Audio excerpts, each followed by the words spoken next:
Hello বন্ধুরা। তো আজকে আমি তোমাদের দেখাবো যে নিকন Z30 ক্যামেরা কিভাবে অল সেটিংস রিসেট করানো হয়।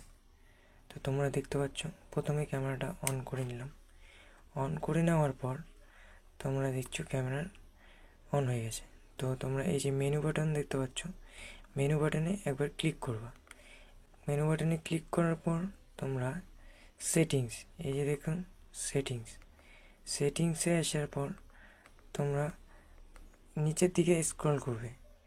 নিচের দিকে স্ক্রল করলে দেখতে পারবা যে ক্যামেরা রিসেট, এই যে তোমরা দেখতে পাচ্ছ ক্যামেরা সেটিংস অল রিসেট। তো অল রিসেটের মধ্যে ক্লিক করবা।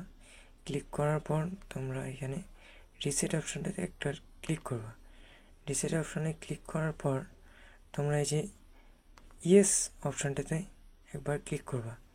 ইয়েস অপশানটাতে ক্লিক করার পর ওকে করে দিবা।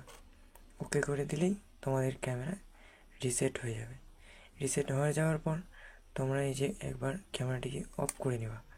অফ করে নিলেই তোমাদের ক্যামেরা রিসেট হয়ে যাবে। এবার তোমরা দেখতে পাচ্ছ যে আমাদের আগের যা সেটিং ছিল সব রিসেট হয়ে গেছে।